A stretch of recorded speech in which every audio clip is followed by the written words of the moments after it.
We have some big picture stuff coming down the pike starting on January 21st. Mr. Bloomberg mentioned H5N1. That I'm really worried about. It's all over wild birds on the western part of the United States and going up in the north. It's getting into the poultry. You can see that they're monitoring more than 10,000 exposures, but they've only tested 530. What does that mean?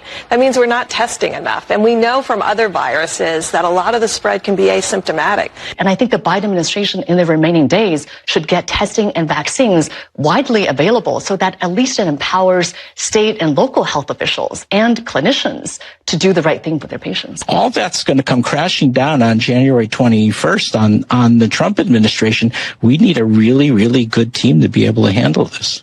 Deborah Birx, Lena Wynn, Peter Hotez, all the usual suspects right out of Fauci's operation are all over television telling us this new bird flu is here. It could mutate any minute and just destroy us all. But don't you worry.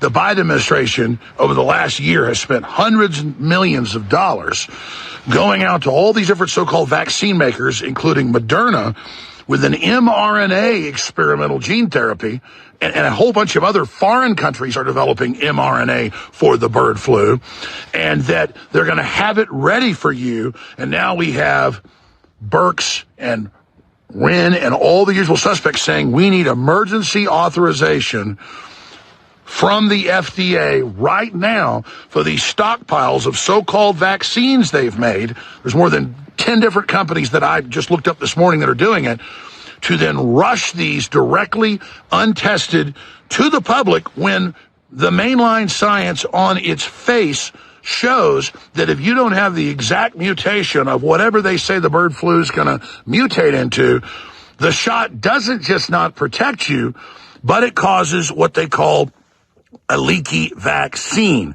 or accelerated evolution or mutation.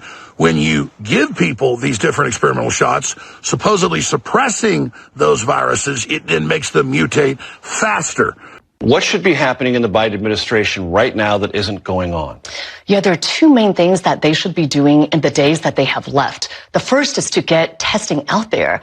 I feel like we should have learned our lesson from COVID that just because we aren't testing, it doesn't mean that the virus isn't there. It just means that we aren't looking for it. We should be having rapid tests, home tests available to all farm workers, to their families, for the clinicians taking care of them so that we aren't waiting for public labs and CDC labs to tell us what's bird flu or not. And the second very important thing is this is not like the beginning of COVID where we were dealing with a new virus, we didn't have a vaccine.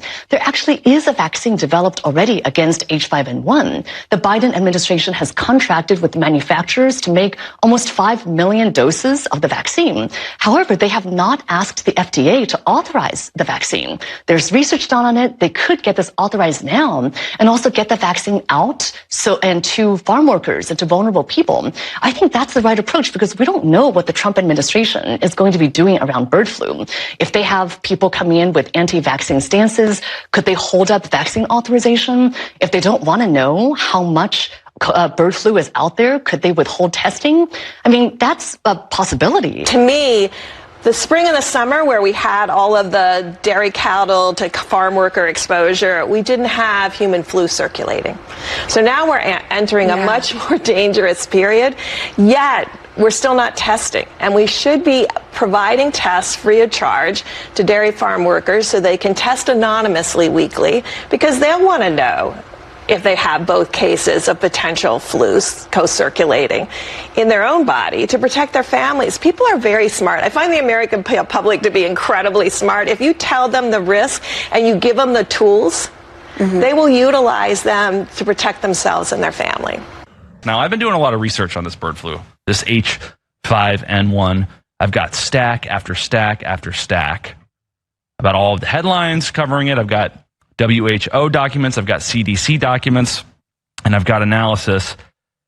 And the most alarming thing to me about it is that it's coming in conjunction with what we've seen in the way of poultry farm fires the last 4 years. Now, I did some research on ChatGPT, and over the course of the last 4 years, we have seen a 200% increase in poultry farm fires, chicken farm fires, compared to the prior 4 years.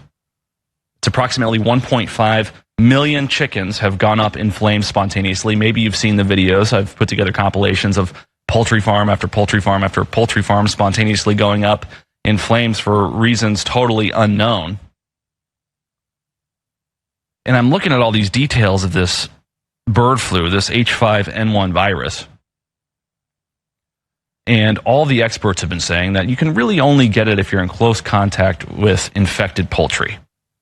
So farmers are at the highest risk, but they're worried about shocking and alarming mutations that would allow human-to-human transfer of the virus. So coming out of this 2020 pandemic, this COVID-19 pandemic, when there were so many lies, so much in the way of bad policy and bad responses, it's hard to believe anything that you hear from the CDC or the WHO or mainstream media pundits or leftists or government bureaucrats about this bird flu. I mean, if we look at the details of the history of this H5N1 virus, which is the bird flu, it was first identified in 1961. First human infection was in 1997 in Hong Kong. Human to human transmission, still not possible. But if you get it, there's a 50% chance, 52% chance. It ranges from 50 to 60% chance that you die. And so they're trying to alarm the public again in the same way that they did in 2020 about this virus, which isn't even a problem. There was a case in Louisiana, and Gavin Newsom used it as an excuse to establish a state of emergency in California. But just like they do with climate change, they're doing with this bird flu because they want to alarm you. But my concern is that it's more than just about instituting more lockdowns. Of course they'll do that. Instituting more social distancing. Of course they'll do that. Instituting more mask mandates. Of course they'll do that too. But the fact that it's linked directly to our food supply in a way that COVID-19 wasn't is very alarming to me. We've talked for years on this network about orchestrated and manufactured food shortages, food crises. We showed you clip after clip of the Klaus Schwabs and the Bill Gateses of the world talking about the importance of artificial meat. Because, after all, the cows are responsible for 6% of all methane going into the atmosphere. We've showed you stills and videos of these bags hooked up to the cows to capture the methane in an environmentally sustainable way.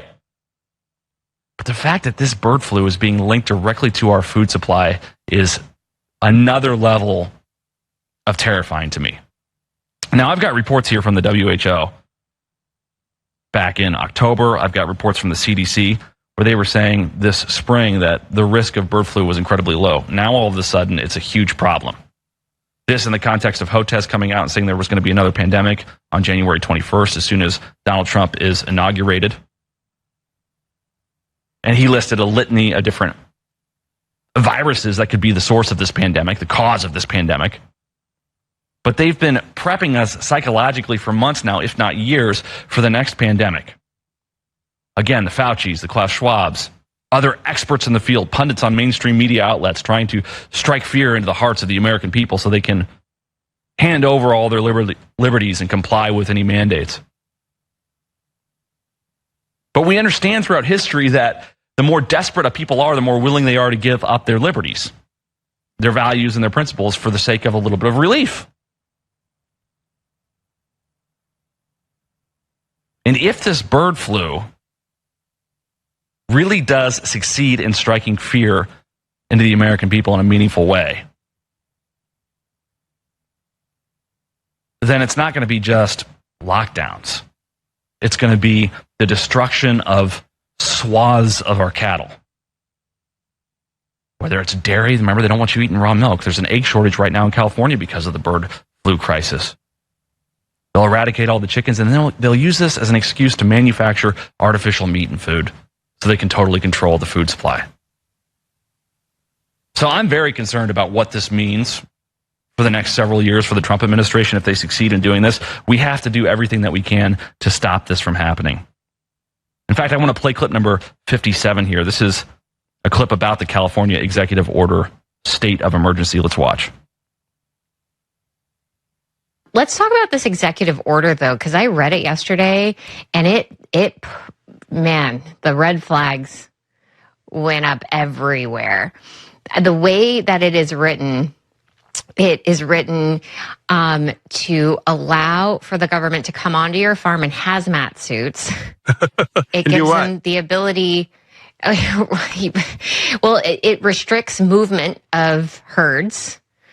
It restricts sale of product. It allows for the government to access your facility. It requires all kinds of the pandemic safety protocols to be adhered to, or you could lose your license, your whole business. It also, there's parts of it that talk about managing the herds if necessary, culling them. I mean, there's suggestions around that as well. I mean, this is the executive order is nutty. It's such an executive overreach. If it ain't broke, don't fix it. Pandemic 2. If it ain't broke, don't fix it. Pandemic 2. I want to start off by giving our praises, glory, and honor to Yahawah, Bahasham, Yahawashi, Bahasham, Rakak Kodash, with all thanks to our Heavenly Father, in the name of His only begotten Son, through the Holy Spirit, giving thanks for another day, another breath of life, another opportunity to blow the trumpet in Zion. Yahawah willing, this lesson will be edifying, relevant unto salvation for the hopeful elect. And the title of this lesson is, If It's Not Broken, Don't Fix It. And that is to say, if something worked well in the past, just do it again. And so the last time we had a President Trump in the Oval Office was right before Pandemic 1. Perhaps because having such a strong American in the White House does a lot to rally the support of the ruling militant class in America. So you gain the trust of the strongest members of society. And then once you get that, then you can pretty much squelch everyone else who doesn't want to go along with you. Right? That's the Trump effect. So this is looking like a replay of 2019 into 2020. Except this time, they got everything in place as to maximize their global enslavement and implement their New World Order. And so this time around, they have everything in place for locking down. But they're not going to be locking down everybody. No. They're not going to be closing businesses and locking down the entire cities like they did in 2020. They're only going to be locking down those individuals who do not comply with what they have planned. So they got the vaccine passports ready. Not paper ones like the last time, no. Digital ones with your QR code, okay? To not only register your new compliance, but to also include your previous compliance. And you might just have to be up to date on all your inoculations in order to activate your digital ID, which is your vaccine passport, which is going to be tied to your social credit, which is going to be tied to your bank account, which is going to be tied to your vaccination statuses, which is going to be your digital ID in order to participate in society, like we've been telling you about. We got a glimpse of this in 2021, remember? Where you were being discriminated against based on your vaccination status. So now they're just going to do it again.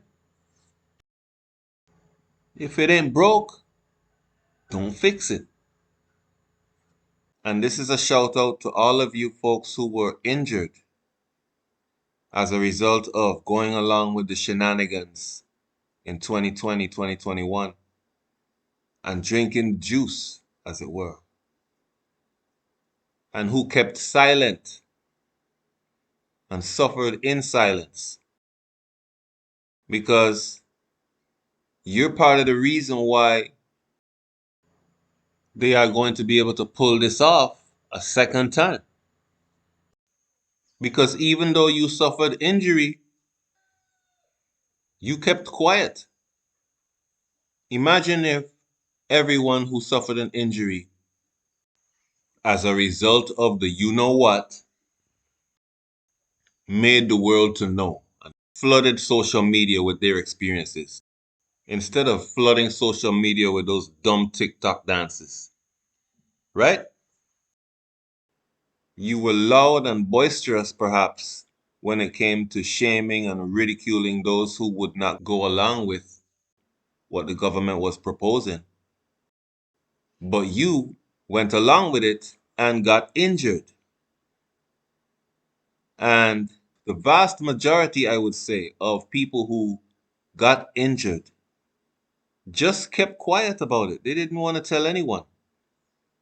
I guess it might have been a combination of shame, guilt, fear. But regardless of the reason why you kept silent, you are part of the reason why they are going to be able to bring it out again. This time with a lot more power, a lot more stick, less carrot. And you're going to be the ones to suffer the most, because it's just going to be a compounding effect of these elements inside of your bodies. You see that? That's why you should have spoken up, even if it was just for self-preservation and selfish interests. Because it's obvious you didn't give a damn about anybody else. Like that football player, Damar Hamlin, who didn't want to say what caused his injury. You see? Because he wanted to protect his little status in this world rather than warn the people about what really was going on. And most people are like him, cowardly, or fearful, or ashamed. This is the book of Ecclesiasticus, chapter 4. I'm going to start with maybe verse 20. Observe the opportunity and beware of evil, and be not ashamed when it concerneth thy soul. Be not ashamed when it concerneth thy soul. It goes on. For there is a shame that bringeth sin, and there is a shame which is glory and grace. So if you are ashamed for making a dumb mistake in the past, and you truly want to make amends for that, you would have been speaking out about what happened to you to help others to avoid the situation that you fell into, and to, more importantly perhaps, prevent this government system from doing the same thing to you again. But you didn't do that because you are ashamed concerning your soul. But it goes on. Accept no person against thy soul, and let not the reverence of any man cause thee to fall. Yeah, because a lot of you listen to your pastors and the people in high society, right? Many of you listened to your Israelite camp leaders, some of whom were telling you, take it if you have to. Remember that? They said, We take vaccines. When we have to go travel to spread the gospel, we take vaccines. Right? And then after you took it and got injured, they mocked you. And all the proof and all the receipts are available. Just ask if you don't believe what I'm saying. Or if you don't know who I'm referring to. Because we don't respect persons either. All right? We call it what it is. And we're not afraid to go up against the powers and principalities of this world, even if they are pretending to be in the truth. Because you can't fear two masters, like it says in Matthew 6:24. And our fear is reserved for the highest, Yahawah, Bahasham, Yahawashi, pursuant to Isaiah 8:13. But this is Ecclesiasticus chapter 37. I'm going to start from verse 7. Every counselor extolleth counsel, but there is some that counseleth for himself. Beware of a counselor, and know before what need he hath, for he will counsel for himself, lest he cast the lot upon thee, and say unto thee, Thy way is good, and afterward he stand on the other side, to see what shall befall thee. You see that? Because a lot of people who were telling you to go along with what they were prescribing for you got paid to do so. Okay? When they themselves weren't doing what they said to do. That's why it says, every counselor extolleth counsel, but there is some that counseleth for himself. In other words, he's going to tell you to do what benefits him, even if it destroys you. And that's what many of you fail to realize. Okay? It says, beware of a counselor, and know before what need he hath, or what he's going to gain from your decision, one way or the other. For he will counsel for himself. He will say unto thee, Thy way is good. And afterward he stand on the other side to see what shall befall thee. Okay? So a word to the wise is sufficient, but a library to a fool is not enough. This is Exodus 23:2. Thou shalt not follow a multitude to do evil, neither shalt thou speak in a cause to decline after many, to wrest judgment. So let's break it down. Thou shalt not follow a multitude to do evil. That means don't follow the crowd. Don't go along with, what everyone is going along with. Think. You understand? Let your behavior be a result of rational, independent thought, guided by truth and the Holy Spirit, not masses of people. Peer pressure is for children, man, not for adults. Anyway, it says, neither shalt thou speak in a cause to decline after many, to wrest judgment. So that's speaking about if you're on a jury, right? And maybe you're the only one who thinks that that person is innocent, and everyone else is riled up with emotion, thinking that that person is guilty. You should not decline after many to strangle judgment or wrestle judgment. You should hold your ground. And it's the same thing with this rollout that they had in 2020, 2021. Just because everyone was going along with it, you might have known that it wasn't correct, but you went along with it just to go along with it. This is what the scripture is speaking against right now. Okay? Because if the people who knew that it was not correct what society was being told to do had stood firm, the government would have not been able to do us like they did. It's because of the fearful people who got manipulated into following along, being complicit with the people who could see through the lie but went along with it anyway, leaving just a small handful of people who could see through the lie and weren't having any part of it. You see, so we got swept away because we are surrounded by a bunch of sheep, a bunch of dummies out here who just go along because they're manipulated easily led in the wrong direction. Okay, sottish children, like the scripture says in Jeremiah 4:22, right? But as far as all your so-called religious leaders that told you to go ahead and take it, I cannot wait to see what they're going to say when pandemic 2 is on the scene, because guess what? They already got the vaccine for bird flu. Yes, they have it ready. They got all the tests, they got all the vaccines. So it's ready to go. And if you do not comply, you will not be able to participate in society, the least of which includes buying and selling. So how about that, huh?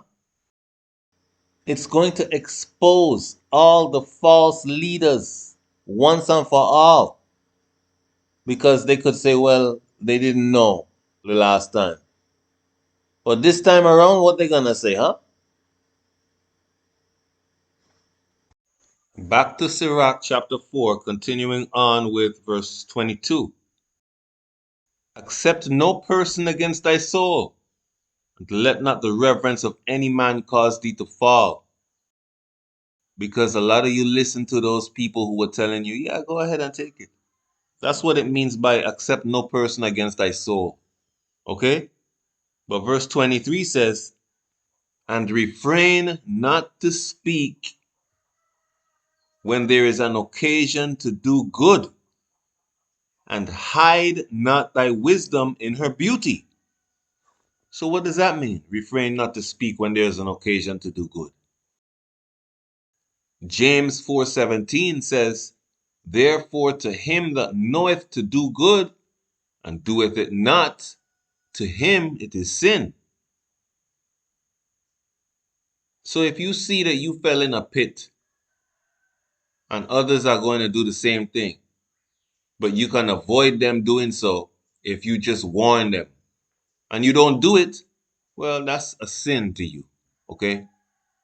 So all of you who went and took that thing and got injured and suffered in silence and were too ashamed to admit the error of your ways, you're committing sin. But getting back to Ecclesiastes chapter 4 now, it says from verse 23 again, and refrain not to speak when there is an occasion to do good, and hide not thy wisdom in her beauty. Yeah, because certain wisdom comes by experience, much of it by negative experience. So by not warning other people about your negative experiences, you're out of order. It goes on, for by speech wisdom shall be known, and learning by the word of the tongue. But even if you don't speak, there's some of us who don't need your voice to know what is reality from what is not reality. Those of us who abstain from all appearance of evil, pursuant to 1 Thessalonians 5:22, we already know what's up, man. But we are not ignorant of Satan's devices, lest he should get an advantage over us. That's why we constantly say on this channel, anything that looks like, smells like, feels like it could be in any way, shape, or form related to the MOTB, leave it the hell alone. Avoid even the appearance of evil. That way you can be more secure in your decision-making process and less prone to being deceived. Right? We are not ignorant of Satan's devices.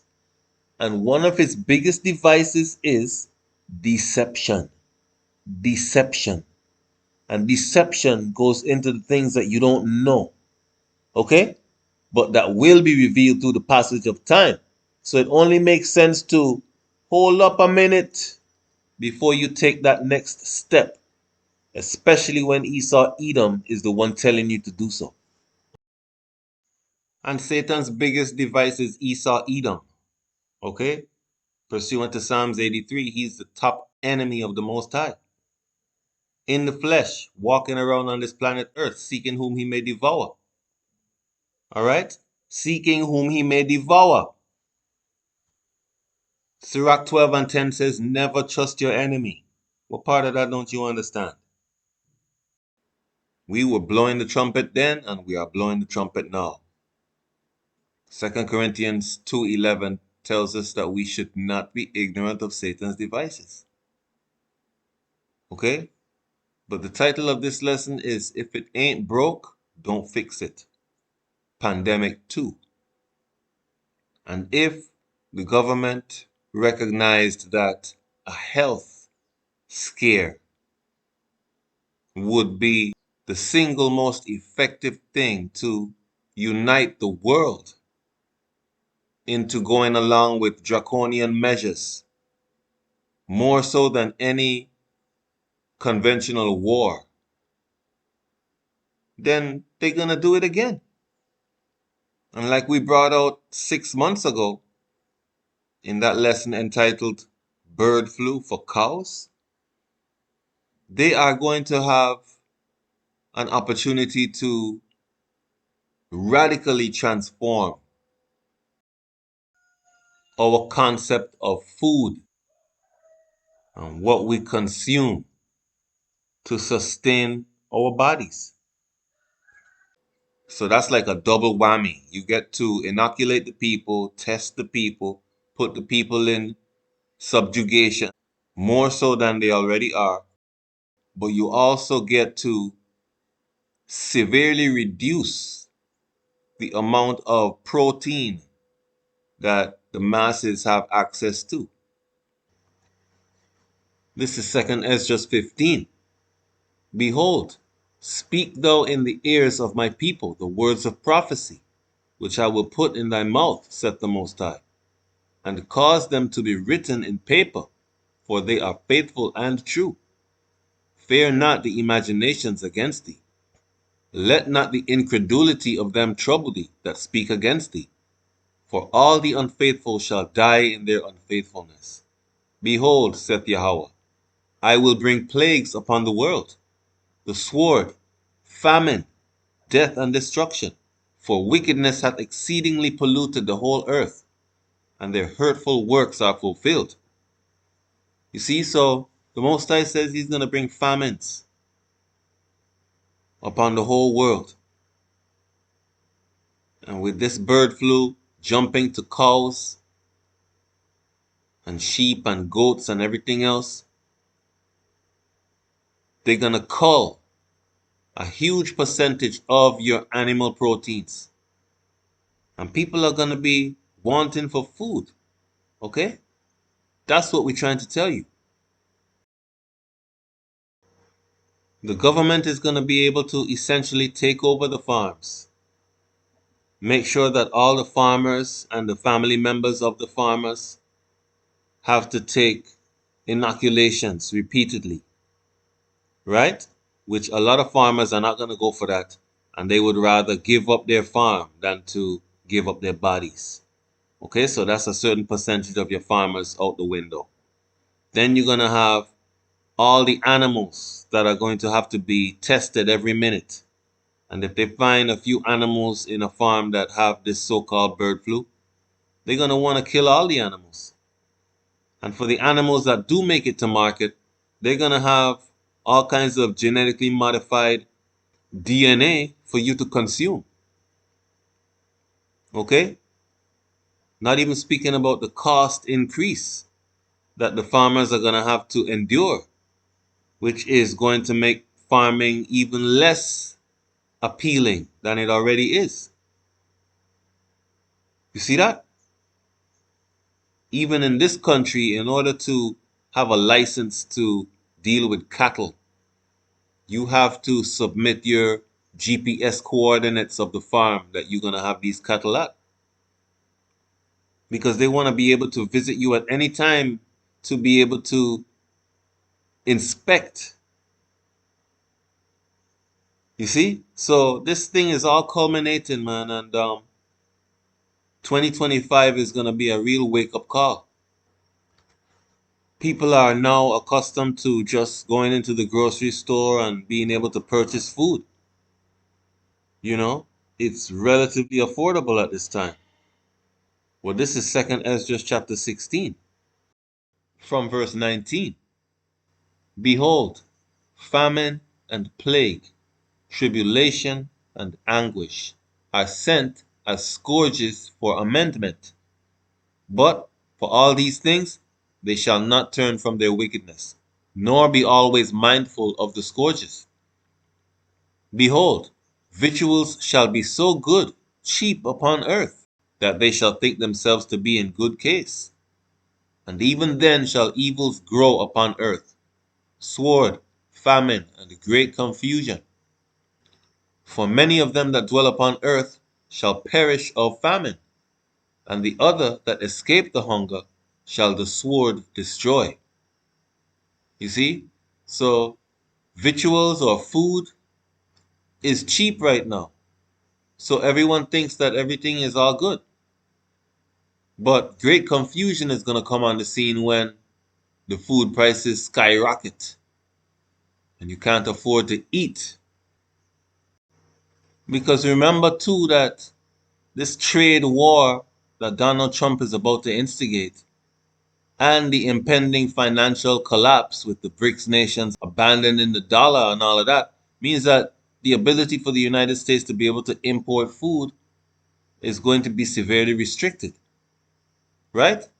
Now, if you're going to negatively affect the food that is produced in America, like your beef, like your poultry, like your eggs, right? Then that's just going to compound the whole situation, man. Everything is by design, okay? So this bird flu emergency that is now unfolding, it's starting off in California, right? Where most of your milk comes from, most of your dairy comes from. But allegedly, this new virus, or I should say this refurbished virus, attacks birds and mammals.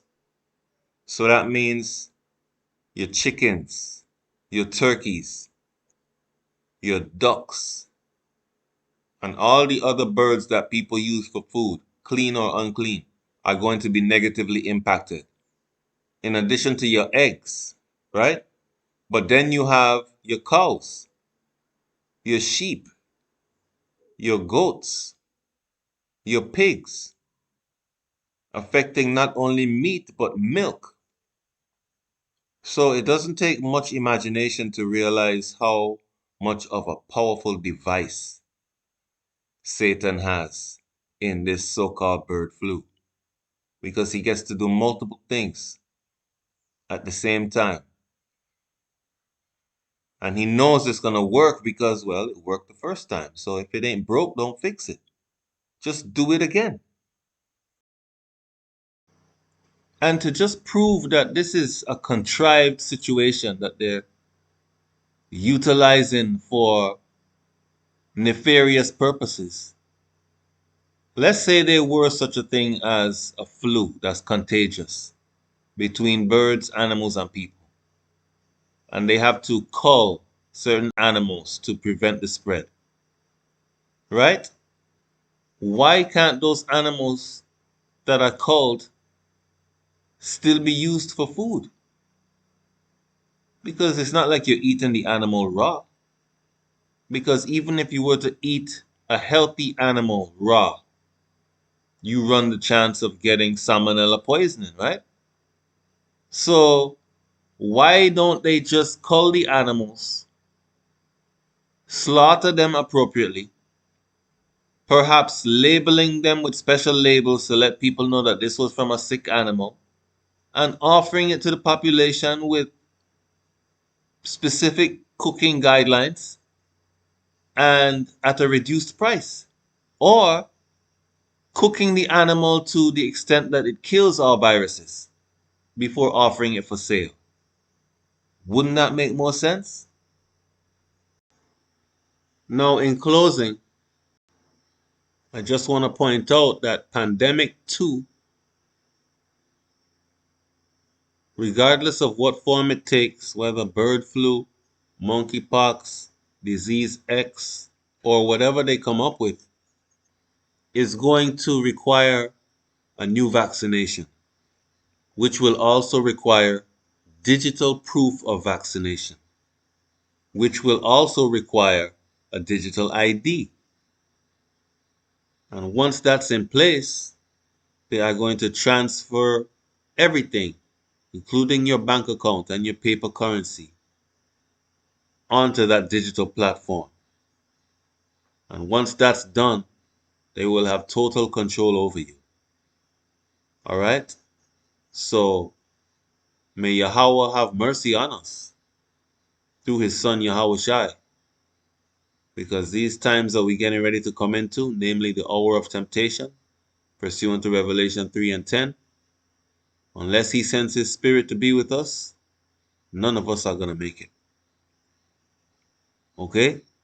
So with that, we're going to give our praises, glory, and honor to Yahawah, Bahasham, Yahawashi, Bahasham Rakakwadash. Shalom.